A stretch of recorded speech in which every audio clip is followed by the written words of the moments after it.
इरशाद साहब, most important Pakistan की जो स्टॉक मार्केट है वो भी नीचे गई, दुनिया भर की स्टॉक मार्केट क्रैश कर रही हैं। ये अमल 2-4 रोज़ तक जारी रहेगा, उसके बाद ट्रंप के इस फैसले को आलमी मईशत अब्जॉर्ब कर लेगी या ट्रंप को अपने फैसले से कहीं आगे पीछे होना पड़ेगा? अब सब इसका इक़्तिसादी और माशी पहलू है, वो तो हम डॉक्टर खाकान नजीब साहब से डिस्कस करेंगे क्योंकि वो माहिर हैं इस मामलात के। लेकिन ट्रंप ने एक बहुत बड़ा जुआ खेला है।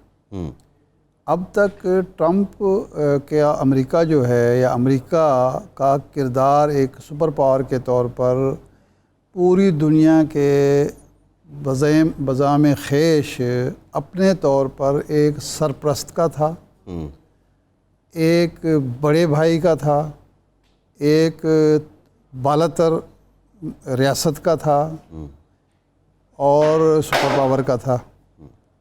अब ट्रंप ने अपने अमेरिका को सामने ला खड़ा किया है उन तमाम ममालिक के सामने बराबरी की सतह पर जो उससे तिजारत करते हैं, इंपोर्ट और एक्सपोर्ट का।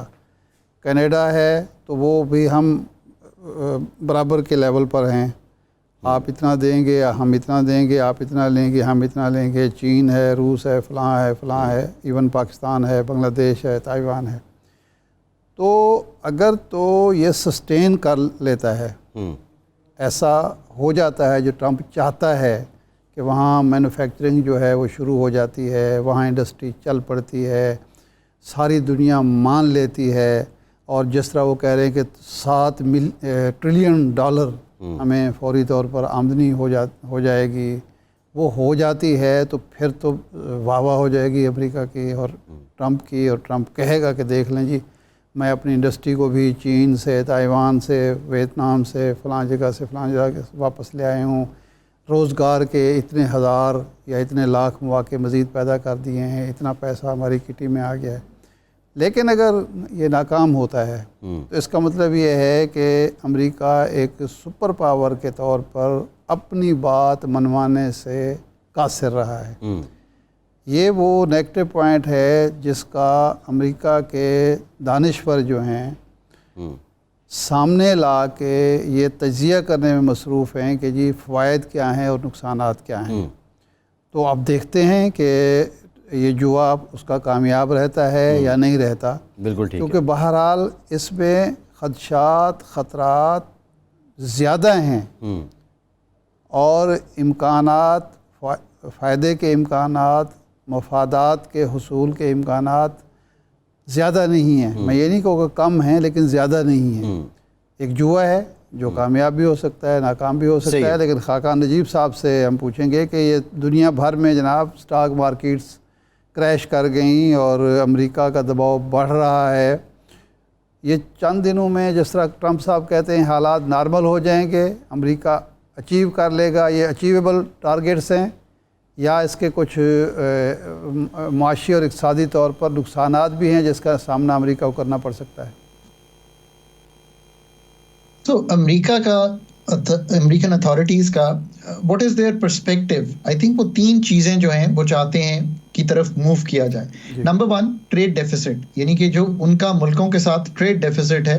अब ऑब्वियसली चाइना, जापान, उनके साथ तो बहुत बड़ा है। पाकिस्तान के साथ भी उनका $3 अरब का लास्ट ईयर का एक ट्रेड डेफिसिट है। हमने $5 अरब की सामान भेजा, उनसे हमने $2 अरब इंपोर्ट किया, तो देख $3 अरब का ट्रेड डेफिसिट है। वो इसको कम करना चाहते हैं। ये इरशाद साहब जो डॉक्टर साहब ने नुक्ता उठाया है ये बड़ा इंपॉर्टेंट है कि वो तो अपने ट्रेड डेफिसिट कवर करना चाह रहा है, दूसरा जो उनकी अपनी मैन्युफैक्चरिंग है और उसको भी इन्हेंस करना चाह रहा है। लेकिन डॉक्टर साहब आप अपनी बात कंटिन्यू कीजिएगा और इसमें सप्लीमेंट्री ये भी है कि जो ह्यूमन पावर और मैन रिसोर्स अमेरिका में है क्या वो इतना कॉस्ट इफेक्टिव है कि अमेरिका ये सब कर पाएगा? पाकिस्तान तीसरी चीज़ है वो चाहते हैं, तो इसमें क्या है, मतलब फ़ोन्स बाहर बनते हैं, गाड़ियाँ बाहर बनती हैं, अपैरल बाहर बनता है, जो जूते हैं वो बाहर बनते हैं। सो आप अंडरस्टैंड कर गए होंगे कि ये एक मैन्युफैक्चरिंग है जो बाहर, पर ये सारा जो है डिज़ाइन कहाँ होता है? अमेरिका में होता है। ये सारा थॉट प्रोसेस कहाँ से आता है? अमेरिका से आता है। So they have the high end labour जो $1000 महीना एंड $5000, $10,000 है। एंड देन ये जो आउटसोर्स हुआ है, ये हमारा मुल्क $100 की लेबर फराम करता है, और बाकी कुछ ममालिक 300-500 तक की लेबर फराहम करते हैं। तो एक तो ये बात है कि ये एक जाविया हमें क्लियर हुआ। अब इसको करने का क्या तरीका था, उनका ख्याल ये है कि वो जो टैरिफ्स उन्होंने कहा है वो उन्होंने ट्रेड डेफिसिट को निकाल के टैरिफ्स, जैसे उन्होंने कहा 58% पाकिस्तान का है, ये खाली ट्रेड डेफिसिट नहीं है। मैं पाकिस्तान की मिसाल ले लेता हूं तो बात क्लियर हो जाएगी। ये खाली ट्रेड डेफिसिट से भी नहीं निकाला, इसमें नॉन ट्रेड बैरियर्स भी हैं जो कोई पाकिस्तान में भी समझ नहीं पा रहा। इसमें customs duties, regulatory duties, additional customs duties, ये बहुत सी चीजें वो तो है ही हैं, पर जो कस्टम्स की कबातें हैं, जो रेगुलेशन की कबातें हैं, जो हम SROs इशू करते हैं वो कबातें हैं, वो नॉन टैरिफ बैरियर्स, क्वालिटी की कबातें, ये सब डालें तो ये बन रहा है कि जी 58% टैरिफ है। सो अब इसको आगे कैसे लेके चलेंगे? देखिए, कुछ ममालिक तो रेसिप्रोकली टैरिफ्स को नीचे करना चाहते हैं, उन्होंने इंटेंट भी दिया है। इस वक्त जो US ट्रेजरी के सरबराह हैं जो वो कह रहे हैं, अगर आप उनकी बात माने तो वो कह रहे हैं कि हम 50 ऐसे मुल्क हैं जिनके साथ नेगोशिएशन में है। I have no reason to doubt कि वो ये जो कह रहे हैं वो नेगोशिएशन का वर्ड इस्तेमाल करें या एंगेजमेंट कहने में है। आई रियली होप कि पाकिस्तान उन ममालिक में से एक हो, बिकॉज पाकिस्तान की तो पोजीशन बड़ी क्लियर है इस पे, और मैं वो भी एक्सप्लेन कर दूंगा कि क्या है जो होनी चाहिए, एटलीस्ट व्हाट आई थिंक होनी चाहिए। बाकी कुछ रिटेलिएटरी टैरिफ्स में चले गए हैं, ये सिस्टम से वर्कआउट तो करेगा, बट ये एक सिस्टम को शॉक लगा है। मार्केट्स क्यों गिरी हैं? मार्केट्स के गिरने की फॉलोइंग वजह है। देखिए, एक तो जो US है उसमें जो रिसेशनरी फियर्स और प्रोबेबिलिटीज हैं वो 50% को तजावज कर गई हैं। जो ग्लोबल ग्रोथ का फ्रेमवर्क है उसमें लग गया है कि अगर 3% के करीब ग्रो करनी थी, ग्लोबल ग्रोथ आनी थी 180-90 मुल्कों की मिला के, वो अब इतनी नहीं आएगी और 2% के करीब आएगी। ये जो शॉक लगा है, और अब मार्केट्स फॉरवर्ड लुकिंग होती हैं तो वे समझती हैं कंपनीज की अर्निंग्स खराब हो जाएंगी।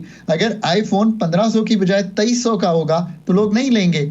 अगर पाकिस्तान का जो बना हुआ अपैरल है वो $100 की बजाय $120 का होगा तो डिमांड टूट जाएगी। तो डिमांड टूटेगी, अर्निंग्स टूटेंगी, तो लोग ये समझते हैं कि कंपनीज के हिस्सेस की कीमत कम होगी, ओवरऑल ग्रोथ कम होगी, तो डिमांड जब कम होगी तो लोगों की सैलरीज कम होंगी। सो ये इस तरह की एक डायनामिक सिचुएशन बन गई है और बहुत से मूविंग पार्ट्स आ गए हैं। अब पाकिस्तान की मिसाल ले लीजिए तो क्लियर हो जाएगा। पाकिस्तान $5 अरब की last year textile, garments, surgical goods, rugs, ये चीजें एक्सपोर्ट की थी पाकिस्तान ने। ठीक है, मतलब ये कायम है। इसमें एक हिट हो सकती है इन शॉर्ट रन। वो हिट क्या है? अपैरल महंगी हो गई, उन्होंने घटा दिया, फौरी तौर पे पाकिस्तान को अभी भी मैं कहता हूं ऑर्डर्स में कमी भी आ गई होगी, और ये भी होगा कि होल्ड कर जाएं, और ये भी होगा कि मार्जिन कम करें। क्या करना है? करना ये है, यहाँ पे प्राइवेट सेक्टर को ये करना है कि प्रोडक्टिव होना है। एनर्जी की कीमत कम हुई है, तेल की कीमत कम हुई है, बिजली की कम हुई है, मार्कअप कम हुआ है, सो फौरी तौर पे प्रोडक्टिव होना है। आपका टैरिफ 29% है, गवर्नमेंट को क्या करना है? गवर्नमेंट को निगोशिएट करना है, गवर्नमेंट को सिस्टमैटिकली एक फॉर्मूला बनाना है। फॉर्मूला क्या है? बड़ा सादा है, आप उनसे क्या मंगवाते हैं। अब ये इंटरेस्टिंग है, आप कॉटन मंगवाते हैं, इस दफा 6 मिलियन बेल्स कॉटन चाहिए ना आपको, चाहिए आपको, आप मंगवा लें उनमें से जो लास्ट ईयर हमने $700 मिलियन की मंगवाई थी, अब फिर उधर से आ जाएगी।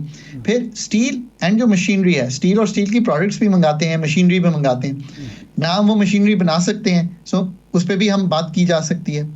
आप तीसरा वहां से एयरक्राफ्ट्स के पार्ट्स, डिफेंस इक्विपमेंट, ये सारी चीजें मंगवाते हैं, हम नहीं बना सकते, हमारा कोई कंपेटिटिव एज नहीं है वहां यहाँ पे इस चीज में, आप उस पर भी बात कर सकते हैं। सो अब बात आपको यहाँ होना शुरू हो जाएगी। आप पाम ऑयल मंगाते हैं, उसका एक रद्दो बदल है सोयाबीन ऑयल, वो भी आप US से मंगवा सकते हैं। सो बात यह है कि इन टैरिफ्स पे आपने क्या करना है। नाउ दैट्स द स्ट्रेटजी जो अथॉरिटीज ने, डॉक्टर साहब, आई रियली होप कि हम ऑलरेडी बात कर रहे होंगे।